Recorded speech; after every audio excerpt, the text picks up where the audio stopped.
Trying to put the brakes on a problem that's only revving up. Accelerating action on auto theft as more and more Canadians question the security of what's parked in their driveway.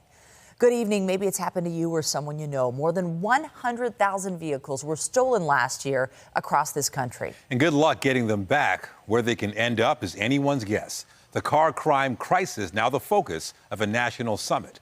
CTV's Judy Trin reports.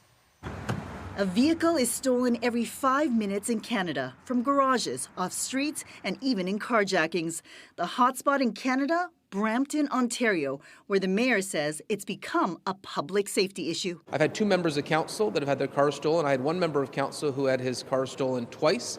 I have seen, but I'm very involved in the different community associations. Every day on a WhatsApp group, I see a video of a stolen car. More than 105,000 vehicles were stolen last year, a national problem that required bringing all stakeholders into one room to brainstorm solutions. Cracking down on auto theft means bringing law enforcement, border services, port authorities, car makers, and insurance companies together. Auto theft is driven by organized crime. According to Interpol, Canada is the biggest source of stolen vehicles globally. Starting next week, international police forces will get access to Canada's database of stolen vehicles. Countries will have access to this data bank of stolen vehicles. And with our folks who are deployed overseas, we'll be able to start working with these countries and develop that intel, who's the organized crime groups behind that. The problem is getting increasingly violent, and the thieves are often young people, minors, getting paid about $2,000 for each vehicle they steal. Police want manufacturers to improve their anti-theft technology. If your phone gets stolen or lost, it can be deactivated and it's no more than a brick.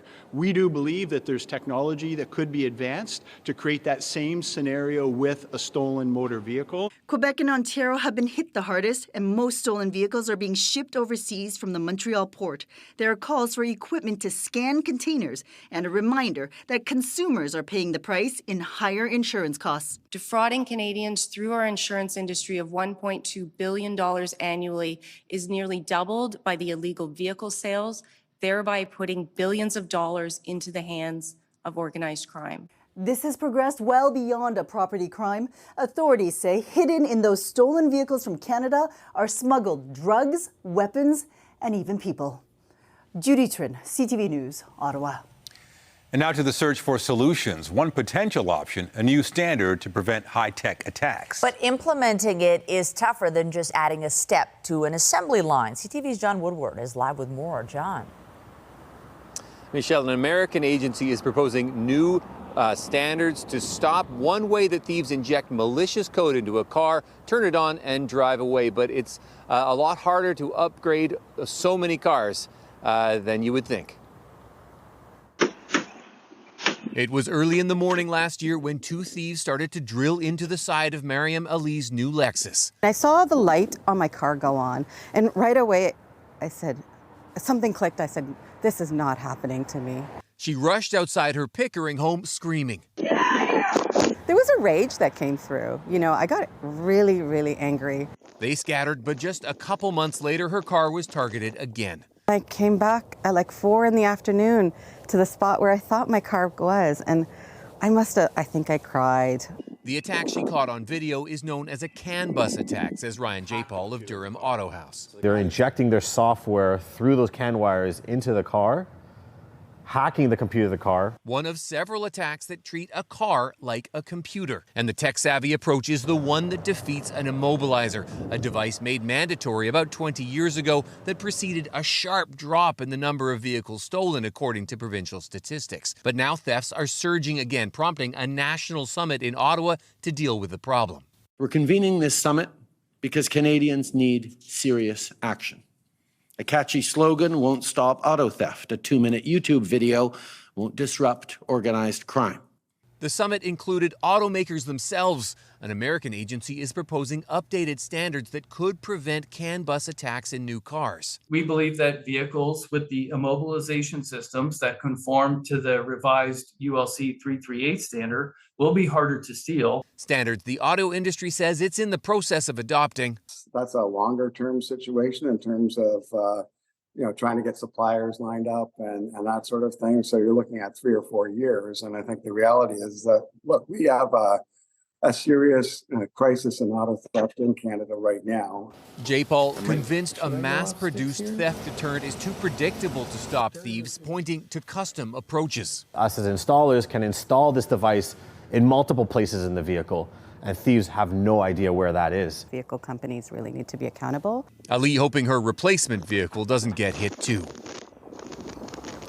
The summit today was preceded by announcements of tens of millions of dollars towards border guards and law enforcement, but ministers today admitted there's no silver bullet here. Reporting live, I'm John Woodward. Back to you. All right, thank you, John. And our coverage of this story continues online. Head to ctvnewstoronto.ca and download the CTV News app. Wrecked beyond recognition, the vehicle involved in a devastating overnight collision in Brampton. 3 people killed. What caused the crash, the focus of a police investigation. And tonight, 1 person is under arrest. CTV's Janice Golding is live near Beauvert and Chinguacousy with more. Janice. Hi, yes, Nathan. The roadway here at Beauvert near Chinguacousy reopened about 45 minutes ago, but it was shut down overnight and through much of the day after a catastrophic collision claimed the lives of 3 men, a collision that police believe started as illegal street racing. By the light of day, the damage is catastrophic. The front of this Volkswagen Jetta completely sheared off. This is the aftermath of an overnight crash at Beauvert Drive East near Chinguacousy Road that claimed the lives of 3 young men. Look at the car condition, is really, really bad. I can't think straight after seeing this. 3 people gone just like that, and just in my mind I'm wondering what happened. Police say they started receiving calls around 1:30 a.m. Some reported a single vehicle collision. Others claimed a second vehicle was also involved. The working theory now is that the 2 vehicles were involved in some sort of high-speed interaction. The sequence of events, how they came into contact, that's all part of the investigation from our Major Collisions Bureau. But as you can tell by the substantial debris here, that obviously high speed was definitely a factor. This morning, a dark-colored Nissan Altima was recovered from a nearby gas station. Police say the second vehicle in the alleged street race had been abandoned. Could very well be that they were frightened after being involved in a collision. At some point, the working theory is that the vehicle that was located at the gas station and the Volkswagen Jetta made contact. Police say the vehicles were heading westbound before the accident occurred. Peel's Major Collision Bureau is now investigating. So it was very dangerous and it's very horrible. So very bad, very bad. It's sad. I've got kids, It's really sad. The driver of the second vehicle was taken into custody at a home today. Police say they anticipate he will be charged with 3 counts of fail to remain causing death. Now, we don't know the names or ages of the people who died here or if they were related in any way. Police will only say they were young adults. Anyone with any information, if you may have reported dash cam video or have other information, is asked to contact Peel Regional Police or Crime Stoppers if you want to remain anonymous. Reporting live from Janice Golding, now back to Michelle and Nathan. Thank you, Janice. Elsewhere, York Regional Police are searching for a suspect accused of attempted murder after what investigators describe as a road rage incident. Police say this started just after 9 last night in Richmond Hill in the area of Bantry Avenue and Yonge Street. It's alleged a driver in a Kia brandished a knife and threatened to kill a driver in a Honda. After some time, the victim got out of his vehicle and the suspect is accused of running at him with a knife and later hitting him with his vehicle before fleeing on foot. The victim was treated for minor injuries. Investigators are now looking for 26-year-old Jarrett Korowski Jean-Louis of Richmond Hill on several charges, including attempted murder. A disturbing update tonight to a story that was already horrific. The discovery of 3 bodies inside a home in Richmond Hill. Investigators now say an infant was among them. CTV's Mike Walker is live on McKay Drive with more. Mike. Michelle, Nathan, investigators confirming this afternoon that a 5-month-old baby was among 3 people found dead inside the home, and they believe this is a case of intimate partner violence. York Regional Police were called to the home on McKay Drive near Yonge in the 407 for a welfare check last Thursday afternoon. That's when officers discovered 3 bodies inside the home. Police have identified the deceased as a 41-year-old man, a 36-year-old woman, and their 5-month-old baby. Police are not releasing the names of the deceased as requested by their family members. Autopsies have also been completed, but investigators won't be releasing the cause of death at this point. Now, we did speak with some neighbors. They didn't want to talk to us on camera, but tell us that the family had been renting the basement apartment of the home. They are in shock. They are upset after learning this tragic news. At this point in the investigation, police are appealing to any potential witnesses who they haven't yet spoken with to come forward. Reporting live in Richmond Hill, I'm Mike Walker. Back to you. Thank you, Mike. More news in mere moments, but let's take a live look outside this hour. It's been very much on the cloudy side today, but the cloud cover sure has eased throughout the day, far from that foggy start we experienced. Plus, the temperatures are mild and it's going to warm up even more. Let's pull up the satellite radar and you can see the cloud cover across the region. Temperature-wise, 5 degrees in Toronto this hour, 5 in Peterborough, Kingston, 2 Niagara Falls, 2 in Hamilton, 8 in London, and look at Windsor, 11 degrees. Just last hour, it was 13 degrees, which, by the way, broke a record that was set back in 1990, and we might break one as well tomorrow. Expect showers overnight, the low of 4 degrees, and when you wake up and head out the door at 8 a.m., 7 degrees, and it's only going to get warmer from there. We'll break down what's to come a little later. The parent company of Bell Media is imposing large layoffs. BCE cutting some 4,800 jobs across the country. Those affected in the news division include familiar on-air faces as well as writers, producers, and other staff. CTV's Heather Wright reports. Today, Bell announced its largest layoffs in nearly 30 years, slashing roughly 4,800 positions, which amounts to about 9% of all employees. In a statement, BCE called today's cuts difficult but necessary as the company deals with higher interest rates and continued inflation. Bell also blamed an increasingly unsupportive federal government and regulatory decisions. The same release goes on to tout Bell's solid Q4, with earnings of $435 million. Among the divisions sharply hit by these cuts is Bell Media, which owns CTV News. National news correspondents and camera operators in several major cities have been laid off, with plans to hire journalists who both report and shoot their own stories. While Bell plans to sell 45 of its 103 regional radio stations. Live from our Maritimes News Center. Noon newscasts will be canceled in every market except Toronto, with weekend newscasts also scrapped except for in Toronto, Montreal, and Ottawa. Several shows on CTV News Channel will be canceled, and programming at BNN Bloomberg will be streamlined. It calls into question Bell's pledge when it re-entered the media scene a decade ago that it would be a good steward of Canada's leading media organization across the country. News media around the world face significant challenges, from declining advertising revenue to competition from online giants like Google and Meta. Bell Media's advertising revenue declined by $140 million last year, and the company says its news division loses roughly $40 million a year.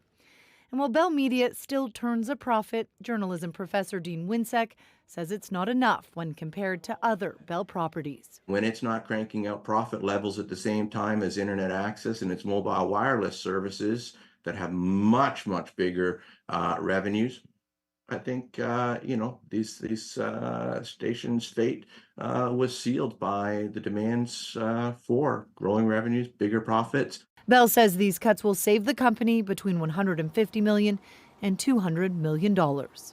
Heather Wright, CTV News, Toronto. The Heritage Minister is responding to Bell's decision to lay off thousands of people. They're still making billions of dollars. They're still a very profitable company. And they still have the capacity and the means to hold their end of the bargain, which is to deliver news reports. Pascal St. Onge is accusing Bell of breaking a past promise to invest in local news in exchange for regulatory relief.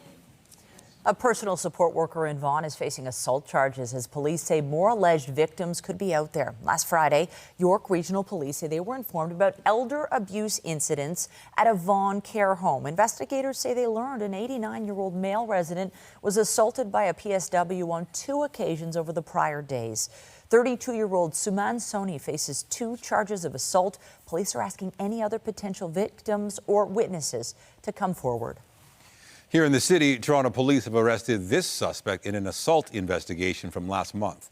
On Friday, January 19th, 31-year-old Andrew Gonzalez of Toronto is accused of entering a store near Bloor and Keele and assaulting a stranger, causing serious injuries. He was arrested yesterday and charged with assault and breaching probation.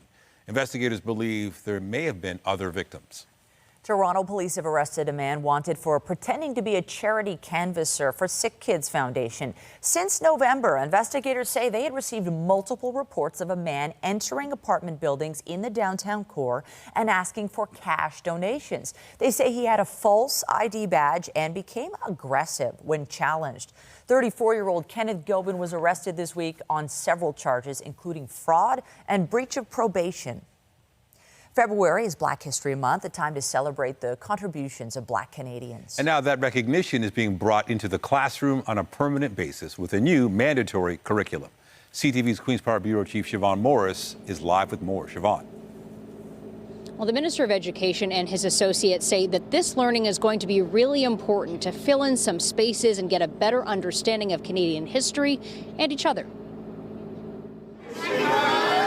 It's an addition to the Ontario curriculum the government says is long overdue, one welcomed with wide smiles and cheers. The energy in the room is amazing. So beginning in September 2025, students in grade 7, 8, and 10 history classes will learn about the contribution and achievements of Black communities in Canada.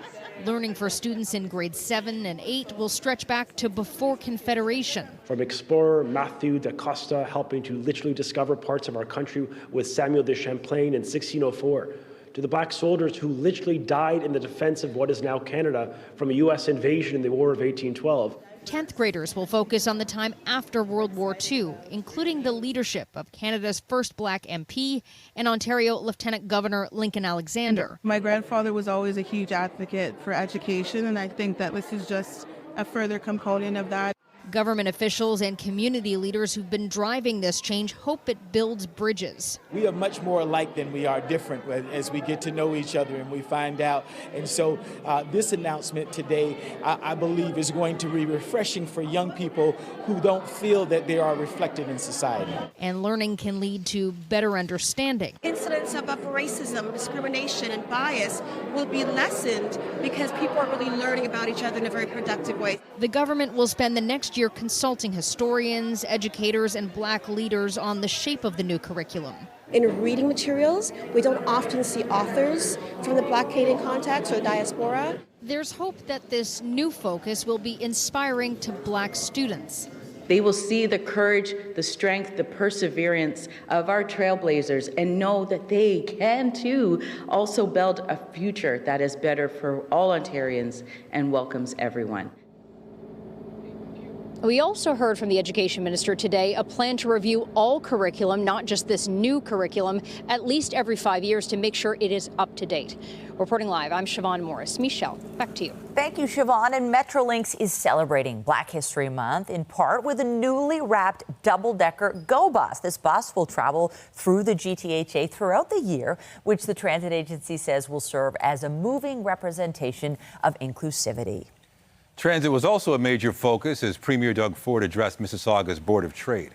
As construction continues on the Hazel-McCallion LRT, the Premier confirmed plans to bring back a loop through Mississauga's downtown, as well as extending the line to downtown Brampton. Ford also pledged provincial support for two-way all-day service on GO Transit's Milton line, but only if Ottawa chips in half the cost for building a fully separated passenger rail line.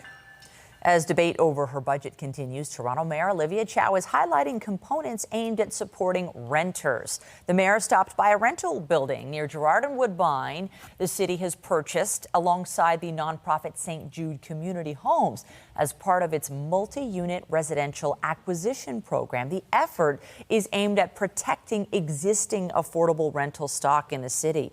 Mayor Olivia Chow says those residents are now able to feel more secure from the risk of being evicted. They might sell it, and guess what?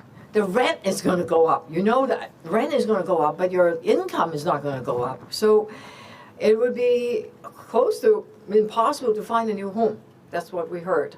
So thanks to this wonderful mirror program, St. Jude was able to purchase the building. Now these 20 units are permanently secured, forever made affordable. Yes, it is great. It's important. Mayor Chow said her 2024 budget includes $100 million towards the Mura program, noting 1 in 2 Torontonians are renters. City Council adopted some changes to Toronto's noise bylaw that will change how potentially disruptive sounds are addressed. The city says it reviewed the impacts of updates to the bylaw last made in 2019 and consulted with experts and the public on next steps. They will include lower decibel limits on indoor amplified sounds at night and more options and rules for noise complaints. The city also introduces activity-specific noise permits to differentiate between lower and higher impact events. The rules phase in starting in June. The U.S. is warning that any Israeli military operation in Rafah with no planning or little thought would be a disaster. A hospital says at least 13 people were killed as Israeli airstrikes pounded the city overnight. The attacks came hours after Israel rejected a Hamas ceasefire proposal and said the offensive would be expanded to Rafah. More than 1 million people have fled there seeking safety. The United States is also concerned about what impact an Israeli operation there would have on humanitarian assistance and the safe departure of foreign nationals. Ukraine is making changes to its military leadership. Відверто поговорили сьогодні про те, що потребує змін в армії. Volodymyr Zelensky said today the army requires immediate changes with a new approach to mobilization and recruiting. The president says Ukrainian forces failed to reach their goals on the ground in 2023. The Army's chief general has now been replaced. In an apparent show of unity, he released a statement saying the tasks of 2022 are different from the tasks of 2024. The shakeup occurs as Ukrainian troops face ammunition shortages with military assistance held up in the U.S. 100 Ukrainian prisoners of war returned home today. 28 of them were injured or ill. More than 80 of the servicemen had taken part in the defense of Mariupol. Others served in other parts of Donetsk and Luhansk regions. More than 3,000 Ukrainian soldiers have been released from Russian captivity to date. This latest group was freed in a prisoner exchange with Russia that also saw 100 of its soldiers released. The United Arab Emirates acting as an intermediary. It appears the U.S. Supreme Court is set to rule in favor of Donald Trump. The justices heard arguments today over whether he's eligible to be on the presidential ballot. In watching the Supreme Court today, I thought it's a very beautiful process. I hope that democracy in this country will continue because right now we have a very, very tough situation with all of the radical left ideas, with the weaponization of politics. They weaponized it like it's never been weaponized before. It's totally illegal, but they do it anyway. And it has to stop. Trump was appealing a ruling by Colorado's top court to disqualify him from the state's Republican primary. Officials there concluded he violated a constitutional amendment by participating in an insurrection. But today, the justices expressed concern about states having the power on their own to disqualify a presidential candidate. Meanwhile, a special counsel has concluded Joe Biden willfully retained and disclosed highly classified materials when he was a private citizen. Special counsel acknowledged I cooperated completely. I did not throw up any roadblocks. I sought no delays. In fact, I was so determined to give special counsel what they needed, I went forward with a 5-hour in-person interview over the 2 days of October the 8th and 9th last year, even though Israel had just been attacked by Hamas on the 7th.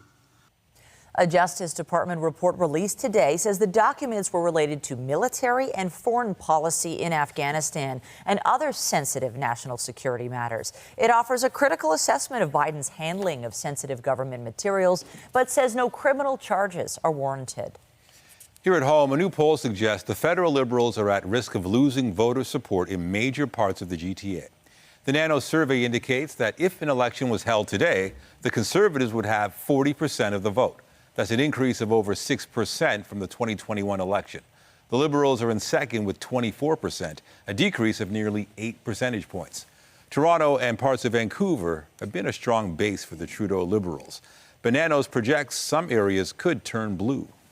The wife of King Charles says he's doing extremely well under the circumstances. Queen Camilla told a well-wisher today he's touched by the messages of support from the public. The monarch is now staying at Sandringham House after receiving his first treatment for cancer.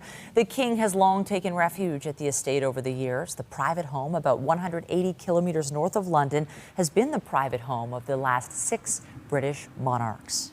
An erupting volcano has cut heat and hot water to thousands of people in Iceland. Fountains of lava soared more than 50 meters into the sky. The eruption began at around 1 o'clock this morning, our time, along a 3-kilometer fissure. Lava flows reached a pipeline that supplies several towns with hot water used to heat homes. Workers rushed to lay an underground water pipe as a backup. The volcano is erupting for the 3rd time since December. Last month was the warmest January on record. That's according to European Union scientists who say the world needs to keep temperatures within 1.5 degrees of pre-industrial levels. That is to prevent the worst effects of climate change. They warn urgent action is needed to cut emissions to slow global warming. NASA is embarking on a new mission to explore the world's oceans and atmosphere. Booster ignition, full power engines, and liftoff of the Falcon 9. A rocket carrying the space agency's newest climate satellite lifted off from Cape Canaveral this morning. For the next 3 years, it will scan the entire globe daily. The goal, to better understand the ocean's response to how the planet is changing. Scientists should start receiving data in a month or 2. Coming up, hitting the ice in the heart of the city, both Toronto professional hockey teams thrill fans at their annual outdoor practice. And I'm Pat Foran. Coming up on Consumer Alert, buying a cemetery plot is a big decision and they can cost tens of thousands of dollars. But what happens if you buy a plot and then change your plans? One couple is shocked they're not allowed to get a refund. I'll have my reports just ahead.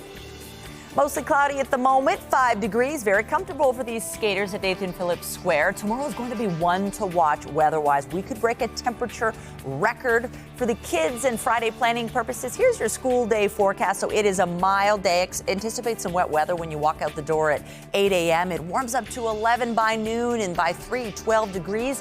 What's the number to beat? The record set back in 1938. We'll tell you that and how your weekend is shaping up in moments.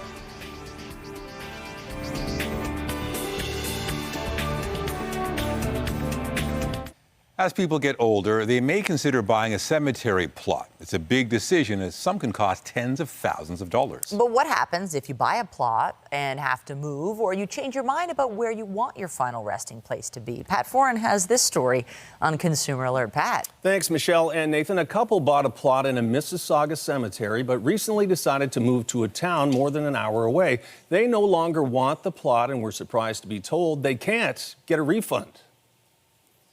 My dad, Henrik, is on the left. My mom recently passed November 25th. Christina Hoyka Dupree's parents are buried at Assumption Catholic Cemetery in Mississauga. Christina and her husband, Brian Dupree, decided 3 years ago to buy a double plot not far from her parents. They moved to the town of Hagersville and say the drive to the cemetery can sometimes take them an hour and a half. They would rather have plots in their new community they now call home. As we get older, I cannot see either my wife or I, once we're laid to rest here, to make that trip. The Duprees paid just over $24,000 for the cemetery plot and monument. The monument does not have their information inscribed yet, and the couple says they no longer want the plot and asked the cemetery to buy it back. We would like a refund, and they basically said it's not in their policy. The couple was told if they want, they can sell the plot themselves on Kijiji or Facebook. They're surprised that's their only option. People move, you know, it can be next town, next city, next province, or even out of country. CTV News reached out to the cemetery and we were directed to Catholic Cemeteries and Funeral Services, which said they may sell their interment rights to another Catholic person at a price not more than the prevailing price of the cemetery. The Ontario Funeral Service Association says each cemetery has its own bylaws. Some will buy back plots, others won't. And all cemeteries, crematoria, must have a set of bylaws approved by the Ontario government. If you're thinking of buying a plot, make sure you ask plenty of questions and know your options. It's a buyer's and a seller's market. There's no guarantee that you're going to get your initial purchase price back.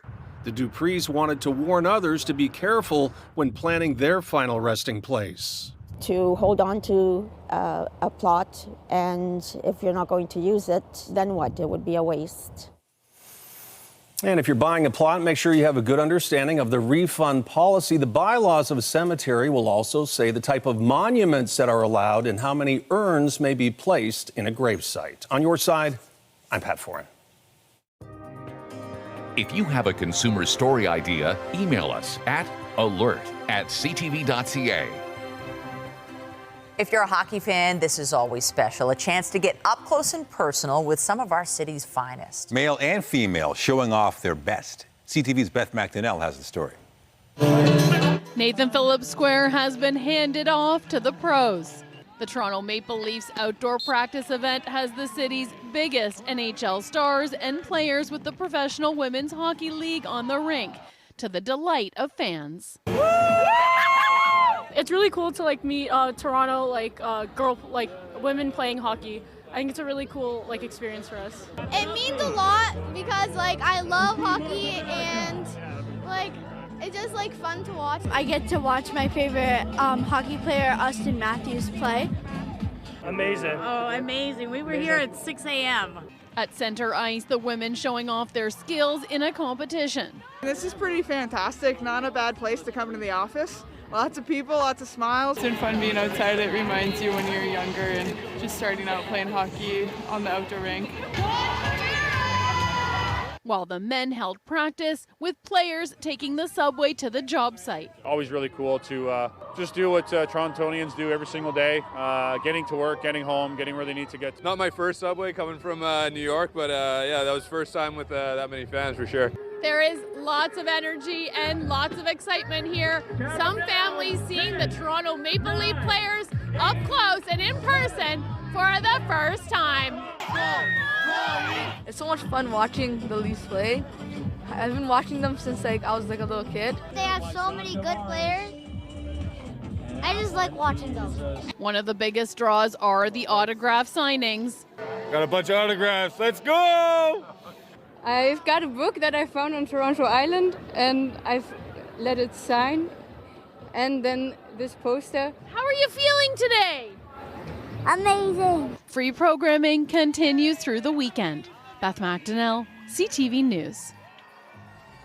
Weather is brought to you by Train, the most reliable heating and cooling brand. It's hard to stop a train. All right, great conditions to be outside today, and tomorrow's going to be, record-breaking? I know. Jessica Smith is off to warmer climates, but we have our own warm weather here in the city of Toronto and across the region. We'll show you how it all breaks down. It's really looking like we will break that record tomorrow.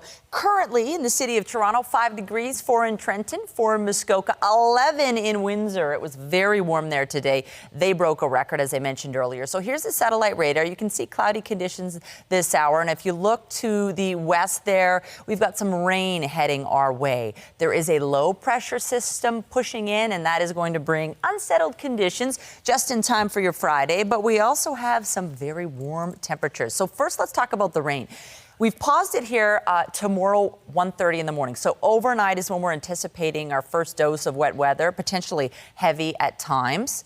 And then if we push it forward, actually, let me go back there. Let's push it forward a little bit more. And you can see scattered showers potentially tomorrow. So tomorrow is not a washout by any means, but anticipate some wet weather. And then that's what's coming our way for Saturday. So Saturday's also unsettled as well. Here are the lows tonight, 4 degrees. You see the yellow there? That is the norm. So we're well above normal. Normally you'd expect -9 for this point in February, -10 in Hamilton. They're at a low of 5 tonight. And here's what we've been anticipating. So the high tomorrow, we're expecting 12 degrees. The normal is -2. Niagara Falls, high of 13, a high of 14 in London. What is this, spring? No, we're still in the winter season. The record to beat was set back in 1938, and it was 10.6. So it's looking like we will beat it, maybe smash it, perhaps. Here's your 7-day forecast as we head into the weekend. So we have the potential for wet weather tomorrow, that high of 12. Saturday cools down, but it'll be like today temperature-wise, high of 7 degrees, 40% chance of showers. Sunday, nothing in the way of wet weather, just a mix of sun and cloud, which is nice, and a bit cooler. It'll feel cool after that 12 with a high of 3. Monday brings a mix of sun and cloud, a high of 2 degrees. We could see some flurries on Tuesday. At this point, it's looking like 30%. You remember flurries? Yeah, that's normal in the winter season. Cool there with a high of 0. And on Wednesday, Valentine's Day, some nice sunshine potentially. And you might want to snuggle up with your loved one because the high is only 1 degree. So we are going to cool down. But first, let's break a record tomorrow, shall we? It was trade deadline day in the NBA, and the Raptors were active, bringing home a Toronto native. Down to 3, down to 4. Olynyk back to Markkanen. No, he kept the ball. Rolls inside. Finger rolls it with 3.1 to play. The Raptors traded for Kelly Olynyk. The center is averaging 8.1 points, 5.1 rebounds, and 4.4 assists this season. Olynyk was the captain of Canada's bronze medal winning team at the FIBA World Cup this past fall. He was born here but raised in Kamloops, BC. Also coming over from Utah in the deal is guard Ochai Agbaji, the 14th pick in the 2022 NBA draft. Toronto sending forward Otto Porter Jr., guard Kira Lewis Jr., and a 2024 first-round pick to the Jazz. The Raptors also acquired Spencer Dinwiddie today, but then waived him. The point guard is in the final year of a $54 million contract. Toronto will save $1.5 million in bonuses by releasing him. Going to Brooklyn in the trade is guard Dennis Schroeder, who was in his first season with the Raps, and power forward Thaddeus Young, who will be a free agent at the end of the season. Anyone making it to the podium next summer at the Paris Olympics and Paralympics will be taking home more than a medal. A piece of polished iron from the Eiffel Tower is being embedded into each medal. The pieces weigh 18 grams each and were cut from girders and other bits that were swapped out during renovations and stored for safekeeping. A Paris jewelry store designed the medals, and over 5,000 of them will be manufactured. Also tonight, searching for the right match to save a life. Students across Ontario get swabbed to try to help a family in need and highlight the importance of giving blood. A Brampton family is hoping a stem cell match will be found as Canadian Blood Services launches a swabbing drive across the province. But as CTV's health reporter Pauline Chan tells us, finding potential matches from a diverse background is key. A steady stream of students comes to be swabbed as potential stem cell donors. I figured, why not, right? If I can help somebody, and by doing something so small like this, why not? I would be more than happy to donate. I mean, if I could save a life, I could save a life, right? It's a simple process, 4 swabs of the inner cheek that will be analyzed and put into a national registry. We have a goal of getting 1,000 swabs across the country.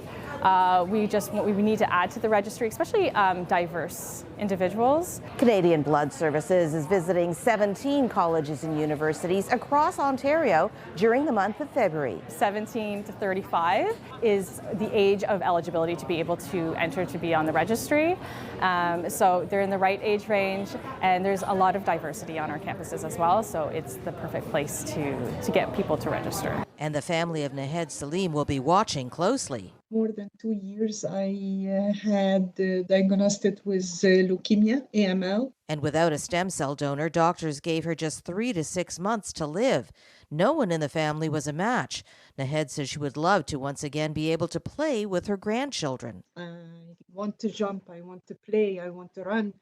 I want to do lots of stuff. If a match is found, 85% of the time, the donor is only asked to give blood rather than bone marrow. You would get an injection to increase the production of your stem cells, and then you would be able to donate your stem cells. I'm not one to be emotional, but that will all go out the window, of course, if that happens. Honestly, I would probably be equally happy, and Mom and I have talked about this, where if we hear that anybody that is currently waiting is a match. There's 1,000 other people that we're hoping we all find a match. Pauline Chan, CTV News. As Hollywood prepares for next month's Oscars, the Academy of Motion Picture Arts and Sciences is also planning for a longer-term change. The Academy's CEO and president say they'll be adding a new award to recognize achievement in casting for films. The expansion marks the first new category added to the Oscars since 2001, when Best Animated Feature Film was included. The first statuette will be presented at the 98th Academy Awards in 2026. And some news out of Hollywood for Canada's own Ryan Reynolds. Paramount Pictures announced today it was renewing its first look development deal with Reynolds Maximum Effort Productions. The partnership has been extended through December 2026. A number of projects created under the deal are slated for release soon, and Reynolds said renewing the deal with Paramount was a, quote, no-brainer. If you couldn't get a ticket to see Taylor Swift's Eras Tour in person and you didn't want to go to see it in a cinema either, you'll soon be able to take it in right at home.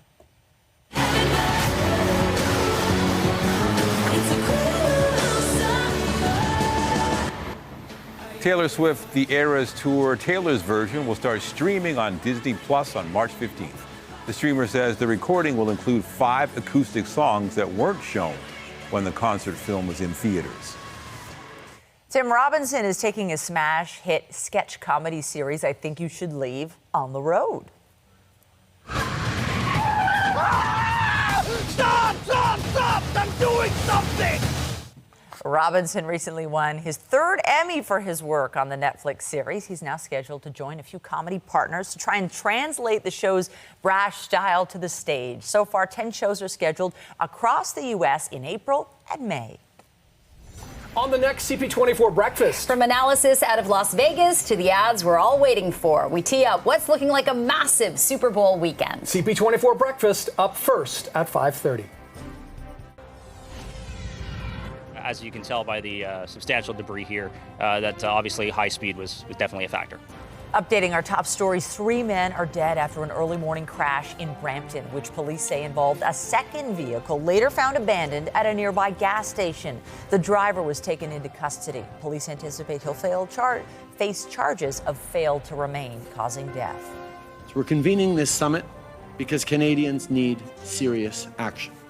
The Prime Minister addressing a national summit on auto theft. More than 105,000 vehicles were stolen last year, and stakeholders, including governments, police, and private sector groups, gathered to try to come up with concrete solutions. And York Regional Police now say a 5-year-old is among the 3 people found dead in a Richmond Hill home 1 week ago. Investigators believe this was an incident of intimate partner violence and say the other 2 individuals were a 41-year-old man and a 36-year-old woman. The causes of their deaths have not been released. Remember to keep up to date day and night through our website, ctvnewstoronto.ca, and by downloading the CTV News app. And if you have a news tip, photos, or video of breaking news, let us know. On the markets, the Canadian dollar is up a fraction to 74.31 U.S. Oil gained more than $2 to 76.22 a barrel. And the TSX Composite Index lost nearly 50 points, closing at 20,919.